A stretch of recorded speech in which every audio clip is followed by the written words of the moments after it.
estou aqui com uma fotografia de 1949, em que eu tenho 3 anos e o meu irmão, primeiro irmão que se seguiu a mim, o Tosé Martinho, com 2. Ele está ao meu colo e muito, muito bem agarrado a mim, com um ar de muito conforto, e eu com um ar de muito mãezinha, que fui sempre. A minha mãe dizia que eu nunca tive qualquer espécie de ciúmes ou de má recepção ao meu irmão e aos outros que se seguiram, porque somos ao todo 5. E esta fotografia revela a grande ternura e a grande ligação que tivemos desde sempre. Aliás, eu não me lembro de mim sem me lembrar dele, porque ele nasceu quando eu tinha 1 ano. Eu só tomo consciência da minha existência quando já há outro berço, outra criança, que eu adorei e de quem tenho uma imensa saudade.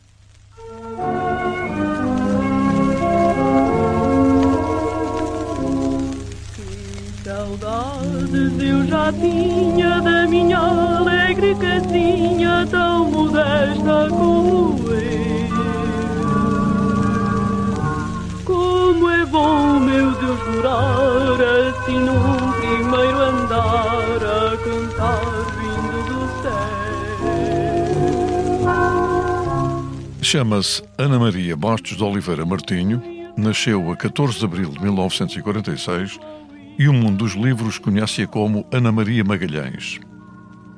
Na família onde nasceu, uma casa cheia, era a Ani, a menina que lia vorazmente e afirmava que queria ser escritora. E foi. O livro A Casa de Vidro, que leu tantas vezes, talvez tenha sido a semente de tantas outras aventuras no futuro. A professora de português em Moçambique, mesmo antes de terminar o seu curso de filosofia, foi o ensaio da carreira docente que não tinha planeada. Ana Magalhães é uma contadora de histórias inspirada na tia viúva que a encantava quando era miúda. Tem muita obra literária a solo, mas a sua parceria com Isabel Alçada fez de ambas as mais conhecidas criadoras de sonhos e aventuras de já várias gerações. Com os seus livros, tanto jovens, hoje adultos, fizeram viagens no tempo e viveram mais do que uma aventura. Milhões de livros vendidos e a imaginação sempre aberta a mais uma história que pode ser no Douro, em Cabo Verde ou em Timor. Falar com Ana Maria Magalhães é também conhecer uma vida cheia de momentos de memória contidos na sua autobiografia, onde tudo tem o seu tempo e também 2 vidas. Como considera que os sentimentos dos humanos não mudaram desde o Neolítico, o amor, a raiva, a curiosidade ou a paixão, as suas histórias são intemporais. Gosta tanto de ler como de escrever, mas uma página em branco é o seu meio de transporte para onde vai sem pagar bilhete. Vai a qualquer parte do mundo e volta sempre ao repouso da sua casa. Eu sou o Júlio Isidro e esta é a Geração 40. Os meus convidados nasceram nos anos 40 e cresceram com os racionamentos e a sombra da Grande Guerra. Passaram de um país fechado a uma Europa aberta. Assistiram ao avanço da tecnologia e hoje são testemunhas do advento da inteligência artificial. O mundo mudou muito, mas terá mudado muito para melhor? É isso que vamos tentar perceber neste podcast. Bem-vindo à Geração 40. Mais alegria.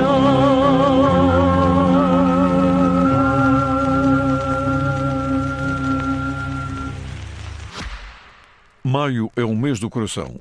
Um bom momento para colocar a sua saúde em primeiro lugar. Sabia que o colesterol alto é um inimigo silencioso. Muitas vezes não apresenta sintomas, mas continua a ser um dos principais fatores de risco para as doenças cardiovasculares. Danacol contém esteróides vegetais que ajudam a reduzir o colesterol em apenas 2 a 3 semanas, com consumo diário. Tenha uma alimentação equilibrada, pratique exercício físico regularmente e, se tem colesterol elevado, fale com o seu médico e consulte a embalagem do produto. Com Danacol, cuidar do coração pode ser mais simples do que pensa. Eu não sei se será uma nova aventura a nossa conversa, mas a página está em branco. Olá. Olá, Júlio. Muito obrigada pelo convite. Gosto muito de estar aqui consigo, já não o vi há muito tempo. E já nos cruzamos muitas vezes porque já vivemos muitas destas aventuras, mas não só. Aliás, eu faço questão que a nossa conversa incida num âmbito mais vasto do que o apenas, entre aspas, uma aventura. Com certeza. Tem muitas coisas para nos contar das tais 2 vidas que já viveu. Não é? Uma família tradicional. Sim, 5 irmãos, sim. muita gente agitada sempre dentro de casa. Recebia-se quem viesse de fora e viesse por bem. E era uma daquelas famílias que já não se usam, Não. Onde viviam os avós até aos netos. Sim. Portanto, os meus avós tinham uma casa ali na Alameda Afonso Henriques, alugada, que são aqueles andares muito bons dos anos 40, com muitos quartos, mas naquele tempo, quer dizer, mesmo que se não houvesse mais quartos, punha-se mais um colchão, quer dizer, vinha um primo a algum lado que havia de instalar, e portanto viviam os avós, viviam os meus pais, vivíamos os filhos, e havia uma empregada antiga da minha avó que já não podia trabalhar, que era a governanta, que ficou connosco, depois outras empregadas, porque naquele tempo, dos anos 40, as meninas só tinham direito a estudar de graça, não é, do ensino público, 3 anos. Portanto, não tinham habilitações para mais nada, senão ou para trabalhar no campo ou no serviço doméstico, e de modo que tínhamos empregadas dessas raparigas que vinham ajudar com os bebés, ou aprender a cozinhar, ou qualquer coisa assim. E vivia também connosco uma tia viúva, que tinha ficado viúva sem capacidade de se autossustentar. Era muito querida, era uma grande contadora de histórias, e era o que ela tinha que fazer lá em casa, tratar de si própria, tratar de nós, contar-nos histórias, entreter-nos quando estávamos doentes. Portanto, eu vivi rodeada de muita gente. Além disso, no andar de baixo havia uma casa de saúde que era do meu pai. Nós vivíamos no primeiro andar e a casa de saúde era no resto do chão, com uma administração muito familiar, como tudo era naquele tempo. Portanto, as enfermeiras iam lá acima se fosse preciso dar uma injeção, ou nós íamos lá abaixo, nos doía a garganta, pedir uma pastilha para a garganta, ou chegava lá alguém do resto do chão a contar que tinha entrado uma pessoa depois de um desastre terrível. Portanto, eu vivi rodeada de imensa gente. E a ouvir imensas histórias, e isso é um estímulo extraordinário para a imaginação. É muito curioso, não estou aqui para falar de mim, mas as nossas histórias decalcam-se praticamente. Também lá tinha as minhas avós, também lá tinha uma tia, também lá tinha as empregadas, também lá tinha alguns refugiados, chamemos de refugiados, porque havia sempre lugar para mais um. Ora bem, e a escola? Lembra-se da escolinha, ainda da escolinha? Sim, claro. A escola era um externato que já não existe, chamava-se o Cortiço, que era também num andar da Avenida Guerra Junqueiro, mas tinha um pátio enorme, não é? E ali era uma escola pequena, muito também tipo de familiar, e eu gostei muito de andar na escola. A primeira coisa que eu quis, ia louca para aprender a ler, porque a minha mãe era uma grande leitora, e lia-nos muitos livros, mas às vezes tinha que parar, a meia hora não posso, tenho que ir fazer outra coisa. Portanto, eu estava ansiosa por me tornar autónoma na leitura, não é? E depois aí fazíamos, sei lá, brincadeiras, peças de teatro. Eu fiz de Capuchinho Vermelho, por exemplo, de uma festa para os pais, e eu própria inventava muitas histórias para brincarmos no pátio. Atribuía personagens aos colegas que gostavam muito daquelas minhas histórias, e muitas vezes quando tocava para irmos para o recreio, perguntava: a que é que vamos brincar? Então deixa cá ver. Quem é que quer brincar? São vocês? Então vamos brincar aqui. Por exemplo, à selva. Então está bem, eu quero ser o leão, então vamos brincar, faz de conta que somos uma selva. Eu quero ser um guerreiro, então vamos conquistar o castelo. E o que é o castelo? Pode ser aquela cadeira que a gente vai pôr ali no meio do pátio. Portanto, era uma vida foi muito intensa, uma juventude muito feliz. Já eram as suas redações? Já eram, sim. Já eram as suas redações. Eu tenho imensa dificuldade com números, tudo que é matemática, e portanto com a escrita era uma maneira de eu me safar de uma descompostura. Quando me mandavam fazer problemas que eu já calculava que ia errar, fazia também uma história. Depois a professora chamava: Ana Maria, mostra o teu problema. E eu dizia: a professora, também fiz uma história. E ela ria-se e dizia: não está nada mal, tens que estudar melhor a matemática, tu és a boar. Porque eu era realmente para as letras e não para os números. Nada de números. Não. E entretanto, o liceu foi feito no Colégio do Sagrado Coração de Maria. Sim, sim. Foram 7 anos, portanto. Pois, e só saí para a faculdade. Também na mesma área, na mesma área geográfica, exato. Não é? Exato. E ao pé do técnico, é um colégio belíssimo. Sendo um colégio de freiras, era muito arejado de ideias. Não é? Claro que havia regras que tínhamos que respeitar e às vezes atropelar, às vezes arranjar a maneira de as atropelar. Mas era um ambiente muito estimulante, muito divertido. Só meninas, porque naquele tempo era assim, não é? Meninas num colégio, rapazes noutro colégio. mas era um ambiente muito agradável e eu gostei imenso. Fiz ali amizades para o resto da vida e não tenho aqueles traumatismos que as pessoas dizem que têm de colégio. Eu não tive, aliás, era externa, às 3 da tarde ia para casa. Mas entendi-me sempre bem com os professores, com as freiras, com os colegas. Tenho a minha maior amiga, foi minha colega no Sagrado Coração de Maria, e a madrinha do meu filho mais velho, eu sou madrinha do filho dela, e continuamos a ter contacto. E isso determinou também a sua formação religiosa? Sem dúvida, não é? Minha família era toda católica e os princípios do colégio eram um colégio religioso, não é? Mas não nos massacravam, não é? Não nos massacravam. Havia missas e havia o mês de Maria em maio, tínhamos que rezar o terço, mas tudo isso nos parecia normal, digamos assim. Mas eu também lhe posso dizer uma coisa que acho pena que agora se considere que a adolescência tem forçosamente que ser um período de grandes conflitos. Para mim não foi, quer dizer, a ideia da que a adolescência, que bom, já temos liberdade e já estamos mais aptos a viver a nossa vida do que quando éramos mais pequenos, vamos nos divertir, vamos gozar o que esta fase nos dá. E é isso que eu tenho pena, que os adolescentes não assumam assim e queiram sempre, muitos, nem todos, estar sempre em conflito com toda a gente. Olha, está a antecipar uma especulação que vamos fazer daqui um bocadinho, especulação intelectual, é evidente. E também uma grande paixão pela poesia. Eu até li uma série de poemas que são para si fundamentais, ou eram naquela altura para si fundamentais. E quem é que lhe lia a poesia? Eu comecei, a minha mãe leu-me alguns poemas, mas eu descobri uma antologia de poesia brasileira quando era muito pequena, que estava lá para casa, não sei de quem era, não é? Comecei a ler. Manuel Bandeira, nessa altura, foi a minha paixão. Eu vou-me embora para passar, embora eu fosse muito pequena, mas aquilo dava a ideia que se ia para um paraíso perdido, o café com pão, aquele poema que traduz o movimento dos comboios. Exato, e os comboios já não são assim, mas naquele tempo era, não é? E portanto fiquei sempre muito, muito cliente, digamos assim, de escritores brasileiros. Depois foi o Camões, não é? Foi o grande embate, foi o Camões, também dado por professoras muito boas. O lírico? O lírico primeiro, o lírico é incomparável, quer dizer, um poema como o amor é fogo que arde sem se ver, já diz tudo, esse poema diz tudo, não vale a pena escrever mais sobre o amor. Sobre o amor, portanto toda a gente adora. E depois os Lusíadas, que muita gente, enfim, tinha dificuldade, mas como eu era uma grande leitora e gostava de ler, não tive, não? Eu adorei ler os Lusíadas, adorei interpretar e até adorei uma coisa que toda a gente quase detestou, que foi dividir as orações. Aquilo que outros, enfim, os desafios que outros encontram na matemática ou na físico-química, eu encontrava nas letras. Fazia cronometragem, quanto tempo é que eu demorei ontem a trabalhar esta parte dos Lusíadas, deixa ver se hoje já consigo ser mais rápida, e tudo isso era um prazer imenso. Era a sua equação. Era a minha equação.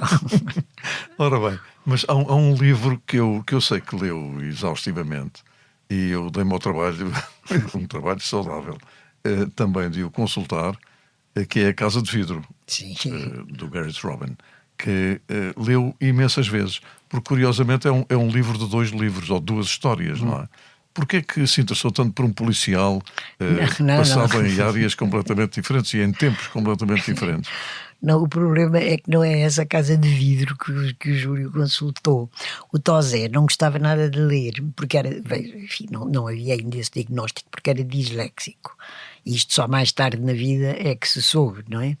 Mas eu, que sempre me senti na obrigação de os ajudar, os mais novos, nos trabalhos de casa, de os ajudar a gostar de ler, descobri então muito cedo que se fosse um livro fininho, outra casa de livro. Era outra casa de vidro. Exatamente, exato. Sei qual é. Portanto, era uma casa de vidro com uns desenhos lindíssimos, com pouco texto, e que esse livro conseguia ler para ele e interessar-lhe, que ele se interessasse na história e que quisesse ler outra vez e que quisesse ler também ele já uns quantos parágrafos. Portanto, essa Casa de Vidro é um livro mais simples, um livro para crianças e momentos de ternura e de intensa. Eu não sei porque optei por essa solução, mas a outra eu também conheço o livro. Sim, e a capa, aliás, já tem várias capas ao longo destes anos. É muito giro o livro e eu ainda guardo comigo, felizmente. Há muita Era coisa só para o ajudar ao prazer da leitura. Prazer da leitura e para vivermos esse prazer juntos, porque eu às vezes queria ler livros e ele dizia, não quero, vamos fazer outra coisa, vamos brincar.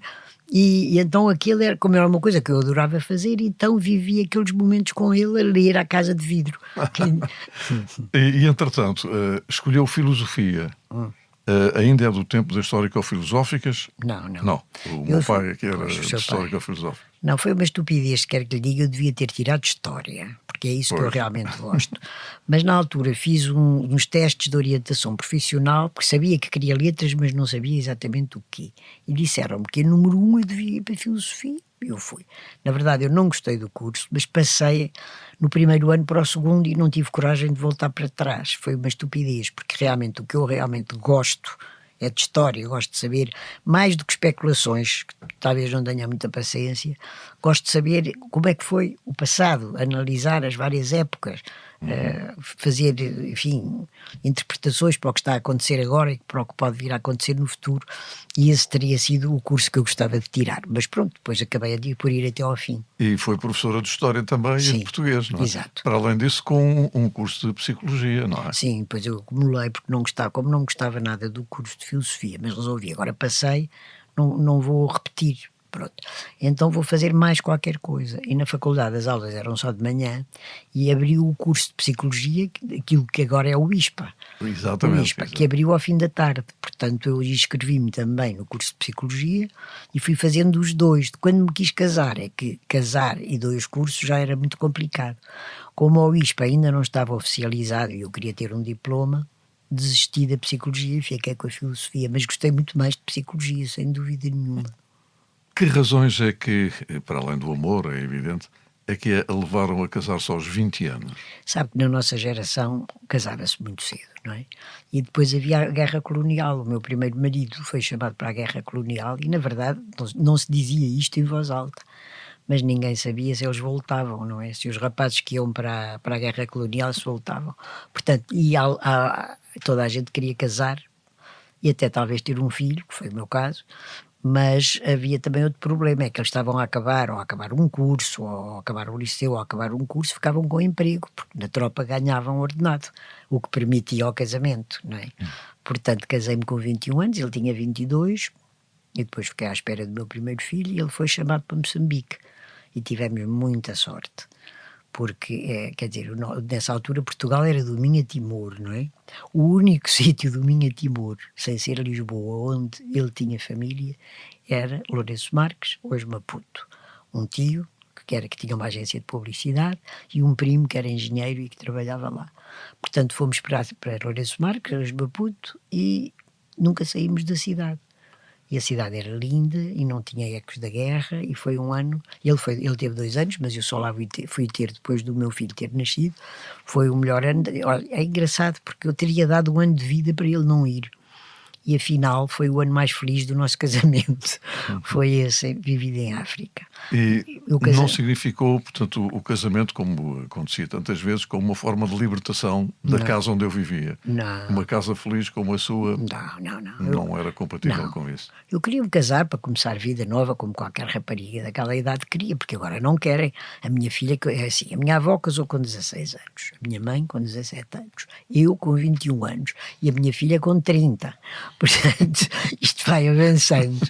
Agora a vida é diferente. Mas pronto, o casamento depois durou 17 anos e depois desfez-se. E depois tive um segundo casamento muito feliz, este sim, com todos os anos muito felizes. Eu não resisto a essa questão, sendo que o seu marido, do seu ponto de vista religioso, é ateu. Sim. Do seu ponto de vista político, estará com certeza nos antípodas, pelo menos da sua família e provavelmente Sim. até de si próprio. Como é que se consegue uma harmonia em diálogo? A harmonia só se consegue em diálogo, não é no silêncio. Depois do divórcio, o segundo casamento foi com o Zeferino Coelho, que era meu editor na Caminho, e portanto que eu tive a oportunidade de conhecer durante 2 ou 3 anos, sem qualquer romance, era o meu editor, não é? É uma pessoa extraordinária, de qualidades, com os mesmos valores, embora com ideias políticas diferentes, porque é comunista, e nós somos, não digo 10 direitas, agora fica mal dizer direitas ou esquerdas, mas conservadores, e portanto era uma visão completamente diferente do mundo, mas em termos de valores os mesmos, não é? Em termos de cultura não conheço ninguém mais culto, interesses comuns, ritmos de vida e ritmos e maneira de encarar o dia-a-dia muito próximas. Portanto, nasceu um amor muito profundo e só muito profundo é que podia ter resultado, porque com tanta diferença, ou era uma coisa muito profunda. Estavam unidos pela diferença. Unidos pela diferença. Eu suponho que para ele, mas ele nunca me disse, que dizer aos camaradas, agora vou casar com uma burguesinha, que também lhe terá causado embaraços, mas nunca lhe perguntei, ele nunca me disse. E eu pensei, e depois disse, eu vou pôr o problema à minha família e aos meus amigos. Se aceitarem, ótimo. Se não aceitarem, paciência. Eu vou em frente. E assim foi. Mas correu tudo muito bem, porque toda a gente gostou muito dele. E a minha mãe também era uma pessoa, ela dizia lá, eu não se preocupe que eu uso a minha caldeira de água benta e crio aqui assim, e preparo o terreno. E ele realmente é uma pessoa, ele foi a primeira pessoa a quem eu disse, foi a minha mãe, e a primeira pessoa que o conheceu, e disse, é uma pessoa encantadora, isto vai resultar e eu vou preparar o terreno. Portanto, com respeito mútuo, nós nunca o questionamos, ele pensa o que pensa e tem o direito. E ele também não nos questiona e evita-se discussões políticas em família. Mas num tempo tão radicalizado como este em que nós estamos a viver, eu creio que este casal é uma bolha. Sim, talvez. Talvez sim, não é? Mas posso-lhe dizer que, quer dizer, houve muitos momentos que eu tive que me travar para dizer, mas você concorda com isto que está a acontecer na União Soviética, antes de rebentar a União? Concorda com isto? Fomos a Cuba juntos, por exemplo, e o primeiro cartaz que vimos, um grande cartaz de rua à saída do aeroporto, dizia assim, camarada, a pátria não te deve nada, tu deves tudo à pátria. Eu tive que travar para perguntar ao Seferino, você concorda com isto? Mas não disse nada. Não lhe falei a nada. E depois vimos coisas agradáveis, por exemplo, em Cuba, descobri que eles tinham conseguido, com aquele sistema, uma educação, a educação que transmitiram às crianças absolutamente fora do lugar, não é? E isto uma professora, quer dizer, estávamos hospedados ao pé de uma escola, quer dizer, uma professora vê coisas que os outros não veem à primeira vista. Estivemos numa feira do livro muito frequentada por crianças, a educação, tudo isto fantástico. Mas, por exemplo, não tinham nem cadernos, nem esferográficas. E então já me tinham dito, eu tinha levado uma olho de esferográficas, os miúdos vinham em bicho a ver se ainda havia para eles. Mas sem se empurrarem, sem esbracejarem, sem se lamentarem, decididos a aceitar, a agradecer uma esferográfica. Se eu tivesse ainda para lhes dar, ia dizer obrigada na mesma, se não tivessem. Portanto, tudo isto, ambos vimos o mesmo. E de preferência não... E interpretaram de forma... Cada um à sua maneira.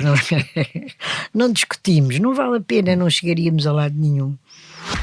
Sabe os seus níveis de colesterol? Danacol e a Fundação Portuguesa de Cardiologia convidam-no a vigiá-lo, pois só tem um coração. O colesterol alto é um inimigo silencioso que se acumula nas artérias e, se não for reduzido, pode continuar a acumular-se. Danacol contém esteróis vegetais que reduzem o colesterol em apenas 3 semanas. Se tem colesterol elevado, fale com o seu médico. Mais informações na embalagem do produto. Ora bem, e há também, portanto, no princípio dos anos 80, um encontro fortuito.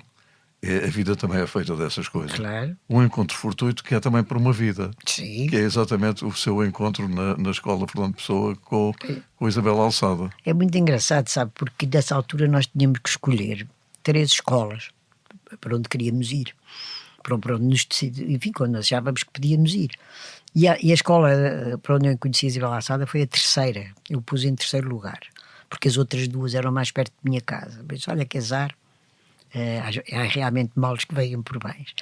E depois foi aquela cena engraçada que parece a abertura de um capítulo que já tenho contado. Eu cheguei à porta da escola assim um bocado intimidada, porque eu era uma rapariga nova, vinha de uma escola de província. Pensei, se calhar o que eu fazia e que era tão apreciado aqui vai ser uma parolice, ou não vão gostar e venho fazer um estágio, tenho que obter uma nota. E apareceu a Isabel, como temos conversa, e ela também vinha fazer um estágio.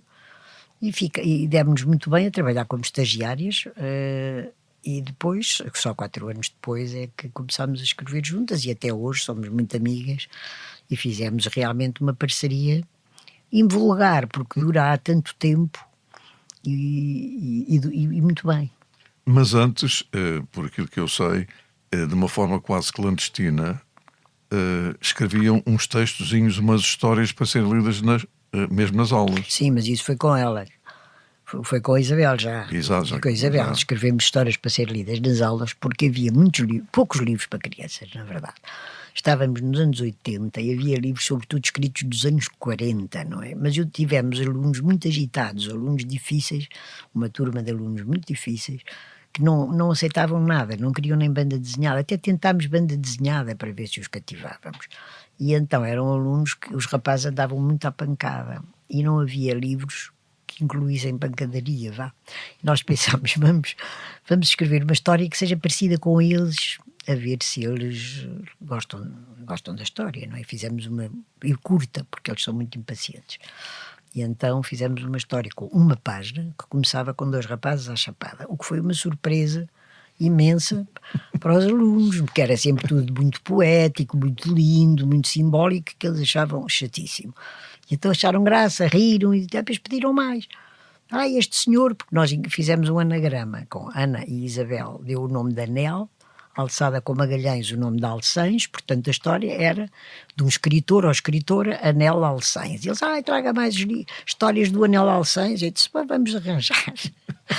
E assim foi, e isso foi um treino ótimo para depois nos atirarmos aos livros. Até que decidiram tentar publicar. Tentar. Porque há realmente aventuras também, não são só os vossos casos, ou tantos casos, de serem recusados os trabalhos que mais tarde viriam a ser um grande sucesso. Sim, olha, o Harry Potter. Os Beatles tiveram o mesmo problema. Os Beatles, o Harry Potter, a Agatha Christie. Que alguém rejeitasse a Agatha Christie, eu sou grande fã. É extraordinário que houvesse editores que não percebessem o que estava ali. E houve 3 editores que disseram que não. Não, a última disse que não, mas que havia uma editora pequena que estava a começar, que era a Caminho, tinha poucos autores, que talvez quisesse. Eu fui lá, e aí é que eu conheci o Seferino, mas não houve nada de amores à primeira vista. Aliás, ele foi extremamente frio comigo. Disse que sim, deixe ficar, a gente dá uma resposta daqui a um mês, e só depois é que explicou que ele não pode receber um desconhecido como a primeira obra e fazer grande festa, porque depois corre o risco de ter que lhe dizer que afinal não vou publicar, não é? Sim. Mas depois demos bem como autor e editor, e com a Isabel também. Viajámos até muito juntos pelo país para entregar prémios de concursos, para visitar sítios e tudo, apenas ainda sem romance. E depois surgiu então um romance que dura até hoje, há 40 anos.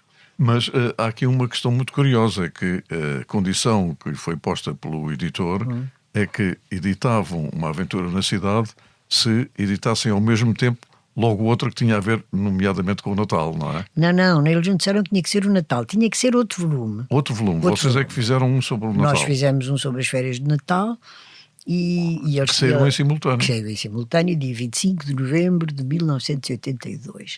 E a ideia dele foi que este livro de aventuras interessa se for por ter uma coleção, e se calhar estas senhoras não conseguem escrever mais nada, mas isso ele só me disse para aí o ano passado, porque eu na altura julguei que ele tinha gostado, julgámos erradamente, que ele tinha achado tão engraçado o primeiro que queria mais um. Mas não era essa a ideia. Nós fizemos isso num grande entusiasmo e depois realmente correu muito bem. E continuamos agora a publicar um por ano. Saiu agora uma aventura em busca do navio fantasma. Saiu agora em março.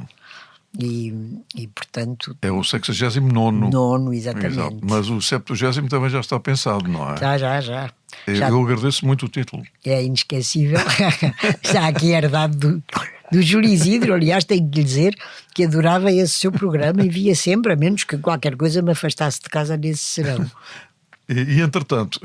Ao ler também as suas aventuras, as minhas filhas também, é evidente, eu cheguei à conclusão que vocês teriam um eventual paralelismo com a Enid Blyton. Não, a Enid Blyton foi a pessoa que criou... Embora ela fosse, como pessoa, penso que bastante desagradável. Acho que sim, mas eu também tenho um bocado de dificuldade em aceitar que ela fosse tão desagradável como dizem que ela era. Aquilo que se lê... Aquilo que se lê é realmente uma pessoa odiosa e acho difícil, mas também às vezes não percebemos bem a maneira de viver das outras pessoas, porque os ingleses, não só a Enid Blyton, eram extremamente frios com os filhos, por exemplo, não é? Aquele carinho latino das pessoas se abraçarem, beijarem e terem as crianças às cavalitas enquanto fazem não sei o quê. Isso pode ser que agora já seja comum em Inglaterra, mas ela escreveu a seguir à Segunda Guerra e não era. Ora, a Anne Britton inventou um esquema, uma estrutura, que é, a história passa-se com jovens da idade dos leitores. Portanto, envolvem-se numa aventura, há um momento de perigo e um desfecho feliz. Isto foi o que ela criou com os 5, não é? E isto foi replicado, a estrutura foi aproveitada por muitos escritores de todo o mundo para fazerem as suas próprias histórias, não é? Portanto, as nossas são profundamente portuguesas, passam-se aqui, há 2 ou 3 que são no estrangeiro, mas passam-se aqui em Portugal, e é essa a estrutura, digamos assim, como a Agatha Christie inventou um policial em que há o detetive, o Monsieur Poirot, não é? Que é o detetive. E há o desfecho onde tudo se resolve. Onde tudo se resolve, e às vezes tudo se resolve porque ele faz uma reunião e diz às pessoas o que é que se passou. Há alguns escritores que imitaram essa estrutura também, não é? Mas não é um plágio. Não? Eu vou apanhar também uma coisa que aqui disse, em relação à questão das mães, é que em relação à condição da mulher, porque disse numa entrevista há uns anos que mesmo muito absorvida na sua profissão, a mulher não perde lustro nem peso enquanto mulher e enquanto mãe. Pois não. A pessoa pode ser tudo, e as mulheres, quer dizer, desenvolveram essa capacidade ao longo de séculos, quer dizer, aos homens como lhes era permitido que se concentrassem só, se fosse necessário, não é? Porque, por exemplo, se for médico, que me pudesse à sua profissão, à noite dá uns beijinhos aos filhos, não tem que fazer mais nada, mas a mulher tinha que atender à sogra, tinha que atender à casa, tinha que atender aos filhos, tinha que atender a uma cunhada que está doente. Quer dizer, nós aprendemos desde há séculos e vem-nos nos genes, não é? Que somos capazes de fazer muitas coisas, o que é uma vantagem, sem dúvida, não é? O que é às vezes cansativo. E as coisas modificaram-se? Estão a modificar-se com o tempo? Eu acho que um pouco, mas quer dizer, chegar à igualdade absoluta, sinceramente, acho que talvez daqui a 100 anos, não é? Aquela ideia de que tudo será partilhado e até se torna amassador, se uma mulher estiver a chatear o marido, eu já lavei a louça, agora vais tu lavar, quer dizer, não pode ser assim, não é? Assim é uma amassada. Agora que os homens, eu vejo o meu filho, com a mulher ajuda e às vezes é ele que cozinha, quer dizer, já não há aquela divisão de que um homem não faz essas coisas, não é? Podem fazer tudo o que quiserem e muitos fazem, mas não vale a pena estar a massacrar, porque eu já trabalhei 1 hora e tu só trabalhaste meia, isso só vai envenenar a relação, na minha opinião. E a sua mãe, Tareca, atriz, Sim. Foi mais mãe e menos atriz por causa dos filhos? A minha mãe foi sempre 100% mãe. Para ela, a família... Porque podia ter sido uma Sim. Atriz internacional, Sim, teve sim. convites para trabalhar na Alemanha, Sim, em todo sim. lado, era de uma beleza extrema. Era a mulher mais bonita de Lisboa, a minha mãe. Eu tive o raro privilégio de lhe fazer, infelizmente, a última entrevista da sua vida. E realmente era, digamos, um caso à parte, no que se referia à possibilidade de ter sido uma coisa e não ter sido.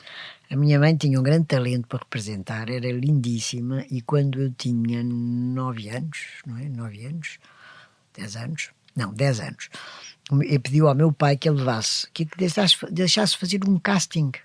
E o meu pai levou à Alemanha porque tinha lá uns contactos, vou à Alemanha e por acaso estavam a acabar um filme e que faltava só filmar algumas cenas em que a atriz tinha que ser mexicana e as alemãs são loiras, de olhos azuis e não havia tantos estrangeiros e de repente aparece uma senhora, uma rapariga linda, porque ela era linda, não é? Absolutamente. Morena, que cantava, que dançava lindamente, que correspondia àquele papel. Ela fez um casting, ficou logo e filmou logo. E o filme veio a estrear uns meses depois. E foi convidada para protagonista do filme seguinte, pela Vera Oliner. Mas o meu pai morreu. E a minha mãe, quer dizer, achou que não podia ir para a Alemanha levar os filhos e deixar os meus avós. Meu pai era filho único, ela era muito humana, não é? Os meus avós ficavam sem ninguém, o filho tinha morrido, os netos iam-se embora e ela resolveu então não ir. E então dedicou-se sempre muito a nós. Depois tive outros trabalhos e quando entraram num programa que se chamava A Visita da Cornélia, e que o meu irmão se tornou ator, depois veio a fazer novelas e a chamá-la... Isso é que é um momento histórico também. Foi. A Visita da Cornélia, a atuação de mãe e filho, não é? Bem, no dia seguinte saíram as notícias do jornal, que era a avó sobe ao pódio, porque os que ganhassem subiam ao pódio, a avó sobe ao pódio. Agora é mais normal, mas naquela altura, 77, não é? Tiveram um número de dança fabuloso, e do canto, e de teatro também foi uma coisa, fizeram como se fosse cinema mudo. A minha mãe era não só uma pessoa lindíssima, por dentro, por fora como por dentro.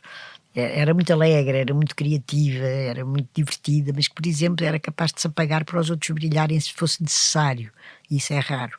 Lembro-me uma vez, ela cantava lindamente o fado, de estarmos num grupo e estavam umas meninas jovens a cantar, e depois as pessoas pediram: Tareca, agora cantas tu. E ela disse: não, agora não posso, estou com um bocado de dor de garganta e tal. Quando voltámos para casa, eu disse: mãe, porquê é que não cantou? E ela disse: porquê? Porque eu canto melhor e ela fala. Isto, não há muita gente capaz de fazer isso, não é? E é isso que se explica, porque é engraçado, porque a minha mãe era linda e era elegante, e eu nunca fui bonita, porque saí ao meu pai, com azar meu, e ainda por volta daqueles 10, 12 anos fiquei já menina gorda. E como é que isso não estragou a nossa relação? É extraordinário, é preciso que ela fosse extraordinária, porque era a mãe linda e uma filha gordinha, envergonhada, feiosa, e mesmo assim a nossa relação não levou uma beliscadura. Depois eu fiquei normal, nunca fiquei bonita e não fiquei nunca muito magrinha, mas fiquei normal, vá. Mas apesar disso, muita gente pergunta: então, e tensões com a tua mãe? Não houve nunca. E havia um favorito entre os 5? Não. Para mim? Não. Minha mãe, não. Eu acho que isso também é o segredo de nos darmos todos tão bem. Quando os pais têm um filho preferido, isso cria problemas em casa. Não, nós sabíamos que éramos todos igualmente amados e aceites como éramos, porque somos todos muito diferentes. E, portanto, ela nunca disse na vida: faz como ao teu irmão ou faz como à tua irmã. Jamais, não é? Nas várias personagens de uma aventura, há de alguma maneira o repescar do ambiente familiar. Quer dizer, algumas das personagens têm a ver com o irmão, com um primo, com... Não, com a família eu não fui buscar a família, fui buscar alunos. Os personagens da coleção Uma Aventura foram nossos alunos, meus e da Isabel. Mas o ambiente, quer dizer, o problema foi que na minha família, tal como na da Isabel, o que a família mais tentava passar às crianças era um ambiente de alegria, e portanto os nossos livros são alegres, são bem dispostos, acabam sempre bem e não há tragédias. Há um momento de perigo, porque senão não há aventura, não é? Mas não há tragédias, não puxamos choradinhos, nada, não é? Porquê? Porque foi isso que nos deram na infância, foi alegria, boa disposição, atividade. E portanto, não precisamos de discutir, porque há escritores e têm o seu direito, que gostam de falar da morte, do sofrimento, estão no seu direito. Também é preciso que alguém escreva esses livros, mas não eu, nem a Isabel, não é? Porque temos uma história diferente, a nossa própria história. Tanto mais que há aqui uma questão curiosa, é que depois algumas das aventuras passaram para a televisão. Sim. E uma delas concretamente para o cinema. Aqui levanta sempre aquele problema, é que nós, quando estamos a ler um livro, estamos a visualizar. Sim. E quando vamos ver o filme que tem a ver com o livro, eu penso que na generalidade as pessoas dizem: não era nada daquilo que eu tinha pensado.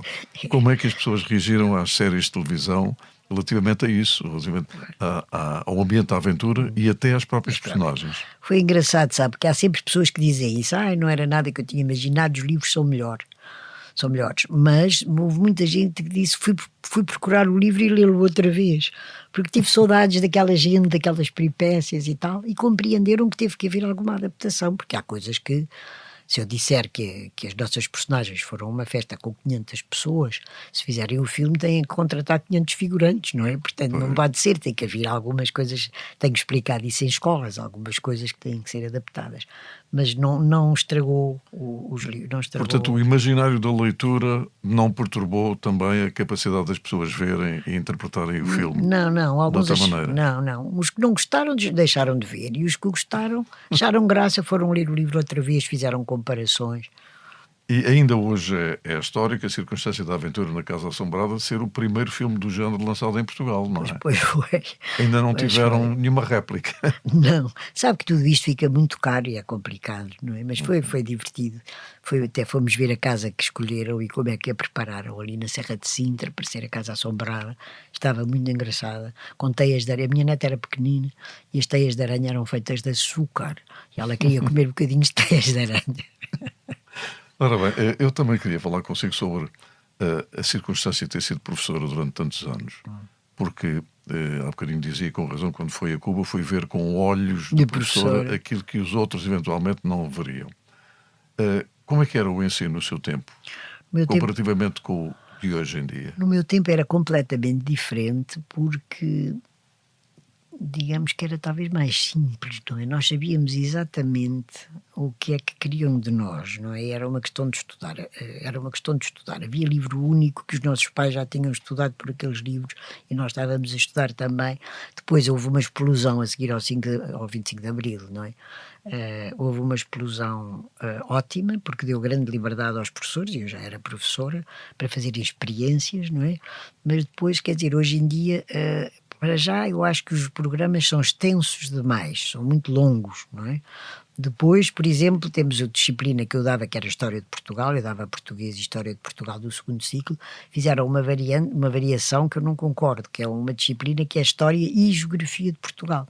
Ora, a História é uma coisa e a Geografia é outra, completamente diferente, e isso não contribui muito para que as crianças fiquem de facto a saber aquilo que aprenderam. E portanto isto precisava tudo de levar um acerto a pensar, estamos no século XXI, o mundo agora é de uma determinada maneira e tem que se acertar o passo com isso. E, por exemplo, os exames de português do 12º ano são muito de escolha múltipla. Para mim, como professora de português, não faz muito sentido, não é? Que estejam-se a fazer respostas no fim do liceu. Nós não dávamos gramática a partir do 5º ano, que agora se chama 9º ano, não é? No secundário não havia mais gramática, a gramática estava sabida, não é? O que tínhamos era literatura portuguesa e, portanto, líamos os livros, analisávamos a obra, analisámos o tipo de grupo literário a que o autor pertencia. Nós estávamos agora a fazer cruzinhas para ver se, enfim, respostas de gramática e a falar das personagens com cruzinhas, não é? Falta escrever. Falta escrever. É claro que dá muito trabalho ver trabalhos escritos, ver textos, não é? Mas devia ser, na minha opinião, devia ser a interpretação de um texto e devia ser a escrita de um texto. Isso é que seria, na minha opinião, por exemplo. Naturalmente para o exercício da escrita. Que se está a perder vertiginosamente. Pois está. Porque, por muito otimistas que nós sejamos relativamente ao futuro, parece que o léxico da gente nova está a diminuir de uma forma dramática. Está a diminuir, mas também está a outra coisa que faz parte desse grupo de problemas, que é, há palavras que caíram em desuso e vieram outras, não é? Portanto, por um lado é menor o vocabulário, mas por outro lado há palavras que foram substituídas, e eu costumo dizer sempre que, por exemplo, em casa dos meus avós havia livros do meu pai quando era pequeno, e havia uma revista que se chamava, por exemplo, Diabruras de um Petis, que é uma coisa que já na minha geração ninguém diria. Agora, já era assim um bocadinho kitsch. Era kitsch, quer dizer, porque era do meu pai do final do princípio do século XX, portanto a linguagem vai mudando. Mas, enfim, em todo caso, eu acho que se devia na escola, em disciplina da língua portuguesa, devia ser leitura e escrita e leitura, e isso é o que importa. Porque também tinha a liberdade, ou assumia a liberdade, por exemplo, de escolher os autores que considerava mais adaptados, ou adaptáveis, para ser mais correto, pelos seus alunos, e não exatamente o que estava no programa. Não, isso no meu tempo não havia livros obrigatórios para as crianças, e portanto nós escolhíamos o que achávamos que era adequado a cada turma, porque às vezes a turma A convém um tipo de livro e da turma B outro tipo de livro, ou porque há mais rapazes de um lado e mais raparigas no outro, ou porque são mais infantis, ou eu tive alunos que me pediam que lesse a Branca de Neve, e isto no 5º ano. E no próprio 5º ano tive alunos que me pediam para ler a Agatha Christie. Portanto, estavam a anos-luz uns dos outros, tendo a mesma idade. Não se pode fazer um modelo único e tentar encaixar lá todas as crianças. Aliás, ouvi um professor, li numa entrevista de um professor da Faculdade do Porto, que estupidamente não decorei o nome, a dizer: enquanto tentarmos ensinar a mesma coisa a toda a gente, os resultados não são muito bons, porque as pessoas de facto são todas diferentes, não é? E nesse sentido, como é que comenta o facto de nesta altura Zé Saramago não estar contido como autor obrigatório no ensino? Eu digo-lhe uma coisa, nós devíamos, em Inglaterra, o único autor obrigatório é o Shakespeare. E cada professor pode escolher qual é a peça do Shakespeare que dá aos seus alunos. Há liberdade, pois eles têm muitos escritores, escolhem. Eu acho que nós só temos um Nobel, portanto o que devia estar inscrito era o nome do Saramago e não um determinado livro, igual para todos. Portanto, leiam Saramago. Saramago tem contos, tem livros mais acessíveis, tem livros mais densos, e o professor devia poder escolher uma obra do Saramago que quisesse. Se tivesse uma turma desastrosa na leitura, lia um bom conto do Saramago e depois recomendava outros livros que eles liriam se quisessem. Porque estarem a fingir que leem é uma coisa trágica. As crianças, agora crianças não jovens, lerem resumos dos grandes autores é que não lhes fica nada, nem lhes fica a história, nem lhes fica o conhecimento de uma obra Nem o literária, estilo. não lhes fica nada, fica zero, que esquecem tudo, 3 dias depois já não se lembram. Então mais vale ler uma obra mais pequena.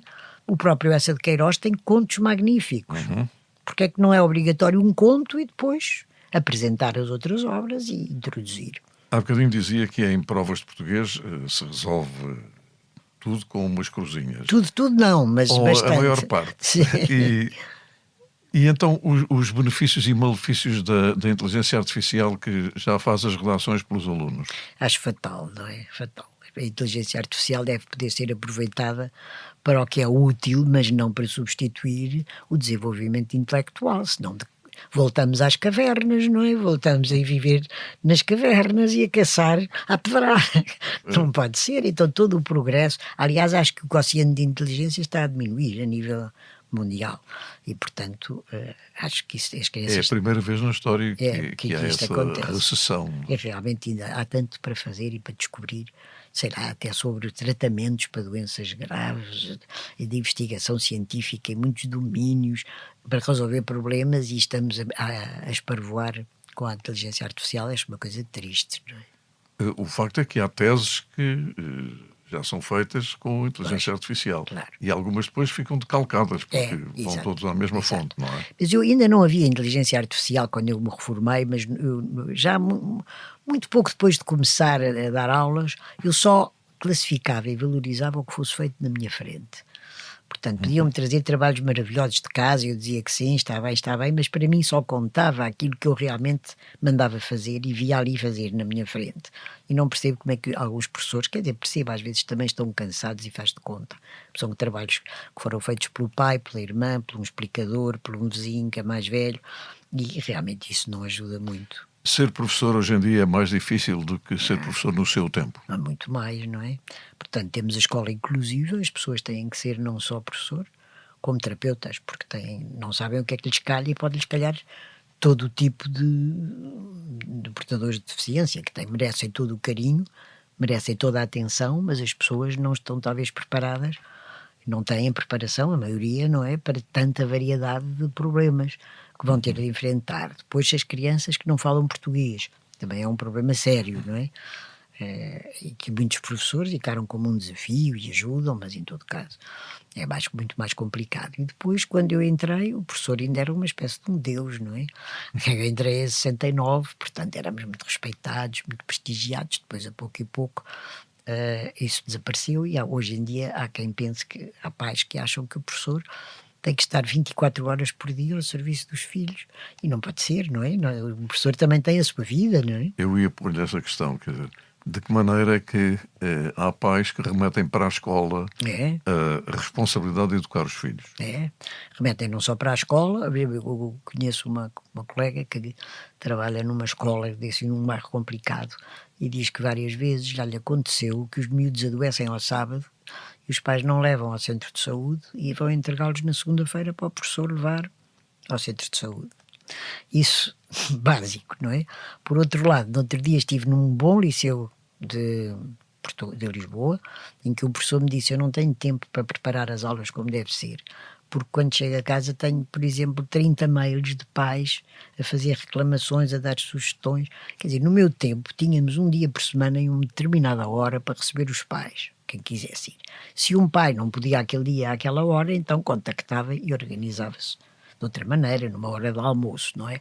Uma pessoa não tem que estar 24 horas por dia ao serviço da escola, de maneira nenhuma, não é? Aliás, nem presta um bom serviço à escola, porque se depois não consegue preparar as aulas como deve ser, é péssimo. Olha, dizia no princípio desta nossa tão agradável conversa que quando entrou na sua escola havia muita pancadaria entre os miúdos. Sim. Hoje em dia, aquilo que nós temos como relatórios oficiais é de que a violência nas escolas aumentou substancialmente, a forma de relacionamento entre os rapazes e as raparigas tem sido também altamente complicada, e isso é atribuído essencialmente também ao envenenamento, por aquilo que é dito, das redes sociais. Como é que comenta isso? Comento isso, que acho que é assim, é gravíssimo, e não são só as redes sociais. O Júlio veja que é muito raro conseguirem-se filmes ou séries em que não são violentos. Não é tudo aos tiros, que não é tudo, quer dizer, às vezes digo isto, só tem marginais, não é? Ou é droga, ou são marginais, quer dizer, a pessoa não consegue ter um programa divertido, alegre, bem disposto e incentivador de coisas positivas. Todo o mundo está virado para a violência, portanto não admira que os jovens se tornem violentos. Mas a escola, em todo caso, quer dizer, escolas muito grandes são complicadas, mas tem que ter mais gente, mais vigilância, mais conversa. Conversa com a gente mais nova, é preciso conversar. Bom, nós estamos na presença de alguém que há 40 anos que vai escrevendo livros para além dos seus próprios, com Isabel Alçada. Já sabemos que o 69º está aí para sair, o 70º sairá logo a seguir. Ora bem, porquê é que explica este sucesso? Hoje em dia também já se sabe, é um aspecto positivo, que os jovens compram mais livros do que compravam. Sim, parece que sim. Parece que sim. No seu caso, eles comprarão alguns dos 10 milhões de livros que já vendeu. E o número é este, não é? Acho que não chega a 10 milhões, mas realmente foi uma surpresa. Isto caiu muito bem e é engraçado, porque a Bertrand abriu um concurso para os 3 melhores livros de banda desenhada, de romance, de literatura infantil, de romance estrangeiro, etc. E a votação dos 3 melhores livros foi feita por livreiros e por leitores. E eu e a Isabel, com o livro Uma Aventura na Curva do Rio, que saiu o ano passado, ganhámos o primeiro prémio infantil dado pelos leitores, o que foi uma comoção, como pode imaginar, porque esta aventura começou há 44 anos, e 44 anos depois um livro que saiu o ano passado ganha o primeiro prémio do livro do ano, Bertrand. Foi a semana passada. Eu penso que as gerações têm estado a herdar as aventuras. Pois, este não podiam herdar porque foi escrito o ano passado. Pois, neste caso, mas em relação a todos os outros, é uma questão de herança. Sim. Portanto, o 70º será uma aventura inesquecível. Muito obrigado pela parte que me toca. E a última questão é esta: acredita no futuro do nosso, e quando digo do nosso, no fundo, em sentido global, do mundo inteiro? Temos que acreditar, não podemos acreditar que isto vai acabar assim, não é?